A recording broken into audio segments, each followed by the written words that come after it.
Well, thank you for joining the BBC, Mr. Pichai, and particularly at this time in the stock market, in the investment charts, just being around this part of the world right now. There's obviously something really important happening that the rest of the world needs to know, and it's great to be able to get your answers to these questions. How would you characterize what is happening in Silicon Valley right now? Well, it's an extraordinary moment even by Silicon Valley standards. Every decade or so, you have this inflection points. You have a new technology. It was the personal computer at one point, the internet coming in the late 90s. Then it was mobile. Then it's been cloud, what we call as cloud. Now it's clearly the era of AI. And that's the excitement you probably felt around campus as well as in this whole region.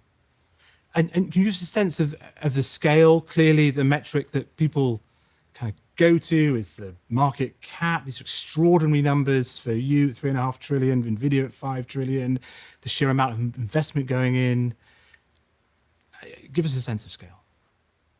One way to think about the scale is what we are all investing in capital to build out the infrastructure that's needed for artificial intelligence. Maybe 4 years ago, Google was spending less than $30 billion per year. This year, that number is going to be over $90 billion. And if you collectively add what all the companies are doing, we have well over $1 trillion of investment going in building the infrastructure for this moment. And one way I think about it is in the next couple of years, we'll end up building what we probably built in the past 10 to 20 years. So hopefully, just in a couple of years. That's right. So that gives you the scale at which this is ramping up. Now, you mentioned some of those phases of technological advancement that happened with much market excitement as well. And the obvious question is around the whole of this country, around the whole of the world right now, is it a bubble? Look, there are two ways of thinking about the question. I look at the actual progress we are making in terms of the model capabilities. And the progress is palpably exciting. And people are using this. And we are deploying it in our products. Consumers are excited about using it. We are giving it to companies. They are using it to make their companies better. So you see real demand. And we are constrained in our ability to serve that demand. So, and given the potential of this technology, the excitement is very rational. It's also true when we go through these investment cycles, there are moments we overshoot, right, collectively as an industry. We can look back at the internet right now. There was clearly a lot of excess investment, but none of us would question whether the internet was profound or did it drive a lot of impact. It's fundamentally changed how we work digitally as a society. I expect AI to be the same. So I think it's both rational, and there are elements of irrationality through a moment like this. I mean, you just described your excitement about Google's kind of hardware, which is the key scarce resource. I guess, would your argument be, I guess it would be, that whatever happens, whatever appears to be a frothy, exotic deal from one of your competitors, Google will be immune from any bursting of the bubble because of your, spectrum of investments across all technologies? No company is going to be immune, including us. If you overinvest, we'll have to work through that phase. But, we are, I think we are better positioned. For many years, we have taken a deeply differentiated approach to how we've approached AI. One of the first things I did as CEO was to shift the company to what I called as an AI-first approach. And part of that was doing all the parts of what it takes to build great AI technology. So we call it a full stack approach. You can think of it as a soup to nuts approach, all the way from the underlying physical infrastructure to the research that you need to do to drive this technology forward, to deploying it in products and platforms, be it search, be it in YouTube, be it in Android, and so on, right? And so we have taken the deep approach. So we are able to invest at scale and make it work across all these products and businesses. And I think so we are better positioned to take a long-term view and approach this moment. Okay. Well, okay, let's take that and then let's try and sum up, if you like, the ultimate power of the tools you have built for people at home. How effective could it be? Could an AI agent do your job at some point? Look, I think where we are is right now, you can interact with this AI, ask questions, go back and forth, and have these intelligent exchanges on many, many topics. I think the next step in the next 12 months, you will see the evolution being that they are able to do more complex tasks for you. So that's where it gets really interesting. I have to go shop something, I have to buy a birthday gift for my spouse, and can I ask this chatbot to go do that, right? So I think that kind of what we call agentic experiences is what we are all excited about. So down the line, that means there are moments it can help you make a decision, right? Like, it could be, should I invest in this stock? Ask the question. Or my doctor is recommending a treatment, and how should I think about the pros and cons of that treatment? So those are all real, tangible use cases. So I think there is still work to be done to unlock those capabilities, but that's the journey which has been so exciting to see. Okay, so still CEOs are safe in their jobs. I think what a CEO does is maybe one of the easier things to maybe for AI to do one day. But the whole point of the value and productivity kind of offer to companies that are buying all your goods and your services is to automate many human tasks, is it not? Let me put it this way, right? I think people today are juggling many things, right? And people are overloaded. We've always had, back in the history, it could be a dishwasher coming to your home. I remember growing up, when we got our first refrigerator in the home, how much it radically changed my mom's life, right? And so you can view it as it automating some, but it freed her up to do other things, right? So you are going to have, let's take an example of a radiologist. The number of scans people are getting is growing year on year. And the number of images per scan is also rising pretty significantly. How do you help a radiologist cope up with this increased demand? Maybe an AI tool can help that way. So I think that's what you will see more or less. I get it. You want to focus on the win-wins, but it's many people, many aspirational middle classes across the West are thinking, hang on a minute, it's affecting lawyers' jobs, it's affecting creative industries, it's affecting accounting jobs, it's affecting journalism too, it's affecting the media in general. So, and they're surprised by it, and they're wondering, do you know which jobs are going to be safer? Have you got an idea? Two things. One is, first of all, look, I think with any, I said many years ago, AI is the most profound technology humanity is ever working on. And it has potential for extraordinary benefits.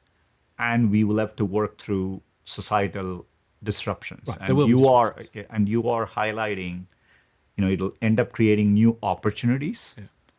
As an example, I think anybody, just like YouTube has done, anybody will be able to create content. You could be a high school student, and a few years down, maybe envision a feature-length movie and make it, right? That's extraordinary. So it will create new opportunities.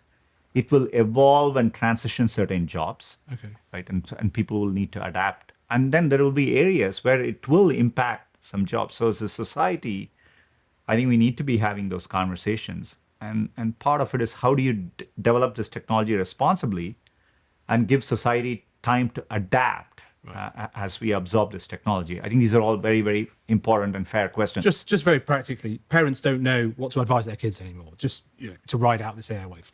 Give us some tips. Based on what I see, I wouldn't change anything of how we've always thought. I think, I think there's going to be a wide variety of disciplines which will end up mattering.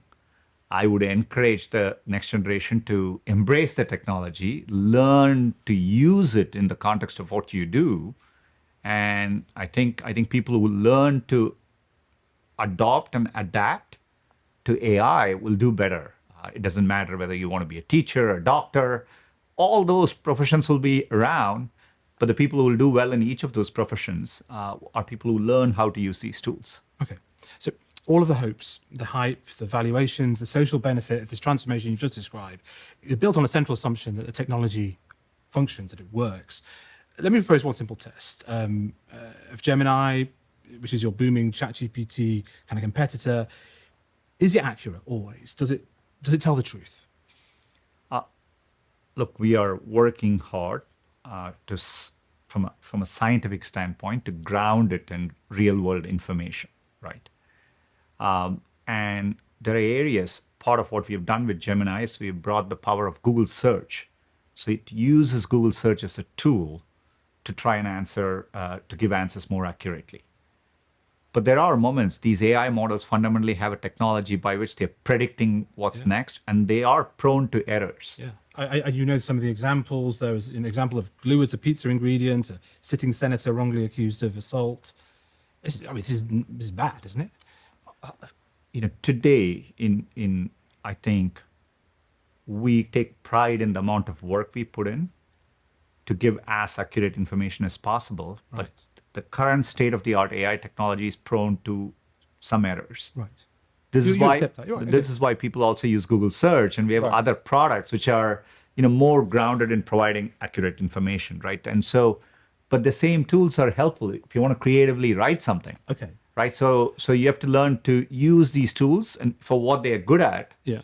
and not blindly trust everything they say. Okay, don't blindly trust. But let me suggest to you that you have a special responsibility because this whole type of model, transformer model, the T in ChatGPT, was invented here under you, and you know that it's a probability. And I just wonder if you accept that the end result of all this fantastic investment is that information is less reliable.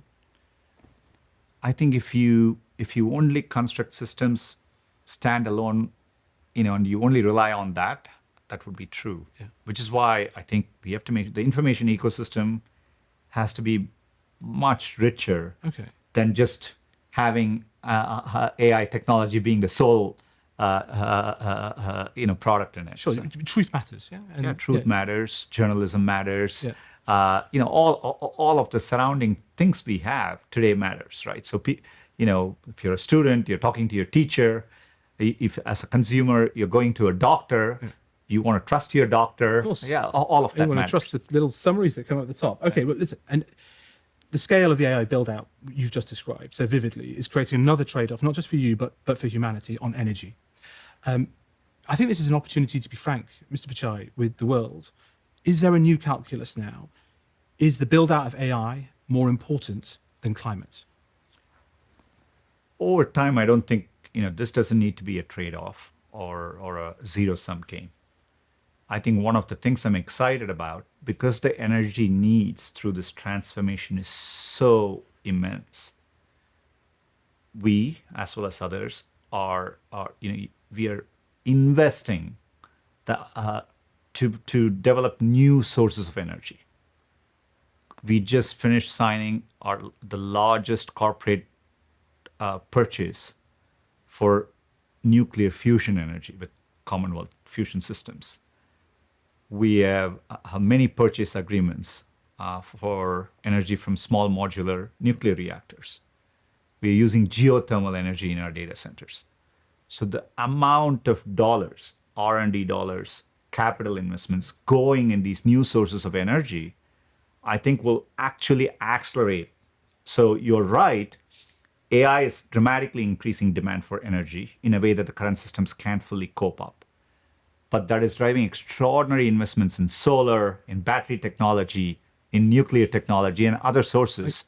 So I think, I am, as a technologist, I'm optimistic through this moment that we will have abundant sources of renewable energy in the future. I mean, by the end of the decade, I think more energy will be used by data centers than the whole of India, 50% more than all of the EV fleet. And you've sort of parked or dropped your 2030 sustainability net zero target? No, we still have it. Okay. We publish progress reports against it. You are right. Some of the progress, the rate at which we were hoping to make progress, will be impacted. Yeah. Because we are seeing a much faster than expected growth in the underlying build out. But we are meeting the moment by investing in all these new technologies. Okay. And so I think that's how we are trying to make it work. And so to bring it to the UK, where there is an ambition for net zero still by the government, but also to be an AI superpower, are those two things coherent? They can be, because I think technology is an enabler here. Right. We are proud of our investments in UK. We've recently opened a state-of-the-art data center in Waltham Cross. And we've done a one-of-a-kind agreement with Shell to power it. I think our UK operations will be at 95% carbon-free in 2026. So that's extraordinary progress at a time when we are investing more. Okay. So I think it's possible. But I think for every government, including the UK, I think it's important to figure out how to scale up infrastructure, including energy infrastructure. I think you don't want to constrain an economy based on energy, and I think that'll have consequences. I mean, you've been a big investor in the UK generally as a company, obviously famously buying DeepMind for $500 million, maybe worth a few hundred times that now. Would you consider higher levels of investment in the UK, perhaps training these state-of-the-art AI models in the UK if the conditions were right? I mean, we just recently, just a few weeks ago, announced a $5 billion investment in the UK, and that is across our capital investments, R&D, and engineering. And as Google DeepMind, still, we have a substantial number of employees in the UK, and we are developing state-of-the-art research work there. And our goal is to be able to both serve our models, over time train our models, all that, so we are committed to investing in the UK in a pretty significant way. Another key fuel for the AI boom is obviously the content that it's trained on, and that the tech companies, including Google, have relied on fair use and have sort of scraped books, music, journalism, and are sort of selling back some of that expertise to the world. Do you accept that companies like Google will have to end up paying in some way for that? Throughout, first of all, to step back, I think it is so important as we go through this that we both, help drive creativity and innovation, but we have to do that in a framework which respects creators' rights, and as well as allow for transformative use to deliver benefits to society. I think we are committed to copyright frameworks in all the countries we operate in. Today, when we train, we give people an opportunity to opt out of the training, and we honor copyright in terms of how our outputs are generated. And we are, in the process of working with the industry to create newer frameworks as we move through it. And for example, in YouTube, we've always incorporated an approach to deliver value back to content rights holders. We will apply those same principles through this AI moment, and I think it's super important to do that. And so we're committed to getting it right. Yeah, in the US, it's basically been settled in the courts.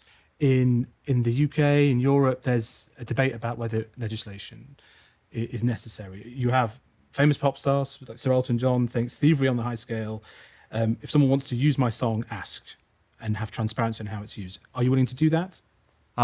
Look, I mean, today we allow anything we train.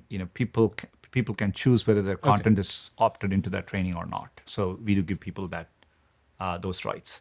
Oh, I want to take you back to the beginning of this year, to that totemic kind of tech bro photo of Zuckerberg, Bezos, Musk, and yourself in the seats of honor at the president's inauguration. You have access, you're already powerful. You have access to what is now the world's most powerful technological tool. It's getting more and more powerful.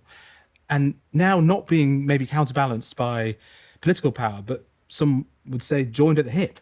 Can you see why that makes many people uncomfortable?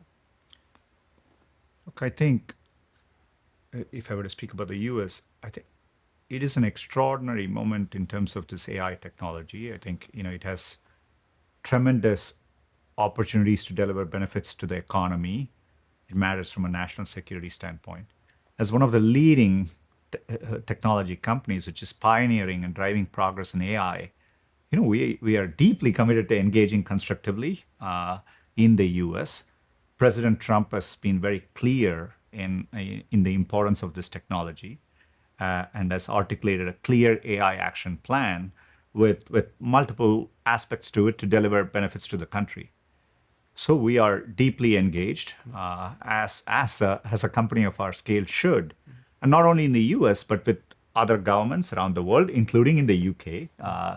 Last time I was there, I met with the Prime Minister, and I think this is an important moment, and not just us, the leading companies which are building this technology. I think it's important we are engaging with the government in a way that this technology is going to translate to deliver benefits for society, including thinking through concerns around potential misuse of the technology. And so I think we are going to need deep industry-wide frameworks. As a company, we want to engage with the governments, with nonprofits. I think you have to bring in all stakeholders into this. Okay, on a specific issue, what will the impact be of the White House's crackdown on foreign worker visas on your company and the sector? How do you feel personally as someone who arrived on an H-1B visa? Look, I've definitely been on record. Part of the deep reason, if you go look at many of the fundamental breakthroughs, Google has had a few Nobel Prizes in the last couple of weeks. Many of them are immigrants. If you look at the history of technology development, the contribution of immigrants to the sector has been nothing but phenomenal, right? But I think the government understands it. I think there's a framework by which we all can still bring talented individuals. I think they're making changes to address some of the shortcomings in the current program, and I think we'll be able to continue investing. Now, Google had a reputation for caution and concern on AI safety and the risks to humanity, the existential risks that were talked about. Is that gone now, or parked, or downplayed? Is it full speed ahead, AGI and superintelligence? Look, there is some tension between when technology is developing fast, how fast do you develop it, and how do you put in the work to make sure you're building mitigations against potential harmful effects. We encapsulated this tension. We call this, we want to be bold and responsible at the same time. So we are moving fast through this moment. I think our consumers are demanding it. People picking up a phone, they ask questions now. They ask much more complex questions. And they expect us to use AI to be able to better answer that. So we have to meet that moment. But for example, we are open sourcing technology which will allow you to detect whether an image is generated by AI. So we are which we are investing in as well. So you will see us, we have increased our investment in AI security over the past couple of years, proportional to how much we are investing in AI development. Okay, but we can only take our cues. It's a very complicated area. We take our cues from the experts who talk about this, some of your colleagues in the industry. Obviously the big Microsoft OpenAI deal has closed. I was struck looking at the history of that the history of OpenAI, that Elon Musk suggested he helped found OpenAI specifically because he feared Google owning DeepMind and what he called an AGI dictatorship. I think Elon is rightfully pointing out that, no one company should own a technology as powerful as AI. But I think if you look at the current state of the ecosystem, I think there are many, many companies. I would argue there are many companies, many frontier models. You have open source models coming in with China, right? So if anything, I think, you're right, you never want, if there was only one company which was building AI technology and everyone else had to use it, I would be concerned about that too. Right. But we are so far from that scenario right now.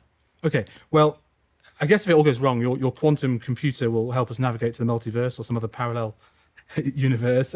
How's it going with this extraordinary and fairly difficult to understand technology? The progress is, I think we have the state-of-the-art quantum computing efforts in the world. The progress is so exciting. I would say quantum is there where maybe AI was 5 years ago. So I think in 5 years from now, we'll be going through, a very exciting phase in quantum. and we are investing with a view towards that. But as you know, nature, universe, all fundamentally is based on the principles of quantum mechanics. And building quantum systems, I think, will help us better simulate and understand nature and unlock many benefits for society. And my sort of final question is, in the last time the BBC was here, a few years ago, you had already invented the core technology that would go on to become ChatGPT and Gemini. And at that time, no one had really heard of it outside of Google. And yet it's transformed the world quite clearly. Is there anything similar you've got buried away in the labs with the white coats now that we should know about? Look, I mean, we are working on a range all the way from, our self-driving technologies making extraordinary progress, and it already showing safety benefits. And, I think scaling up that technology will avoid a lot of human fatalities, which I think and has a lot of societal benefits. I genuinely think what we call in this umbrella is AI. We didn't even talk about things like AlphaFold, which won the Nobel Prize, and which is helping. There are many, many biologists and chemists around the world using it to better discover new drugs. Is this right? It did hundreds of millions of years of PhD research in a few months. That's right. That's exactly right. It would take one PhD, their entire PhD, to do one protein. And we have done around 300 million proteins in a matter of few months, and we made it openly available to everyone. And that's done from London. People may not appreciate that in the UK. It's done from Google DeepMind in London, and Demis Hassabis and John Jumper, who led the work, received the Nobel Prize in chemistry last year for it. But I think in some ways, we can take progress here for granted. We all used to talk about the Turing test. We've kind of gone past it, and no one talks about it. If I had told 5 years ago to people that if you go to San Francisco, there'll be many driverless cars driving around without anybody in the driver's seat, people wouldn't have believed it. It just happened. Hang on, didn't they start honking at each other? Were they talking to each other? Were they communicating? I hope not. I don't quite think so. But are they alive? But maybe. Look, we are using AI to better understand how dolphins communicate, etc. And so I do think there'll be serendipitous moments like that. But it's exciting. And what is important is, as humans, we adapt to these technologies. The fact that, I recently had my dad in a Waymo car. He is over 80 years old. The wonder, I was in the back and he was in the front. Seeing him experience it, helped me understand the progress we all take for granted. And I think there are going to be many such wonderful things in the future. Sundar Pichai, thank you very much for joining the BBC. Thanks, Faisal. Real pleasure. I appreciate it. Thank you.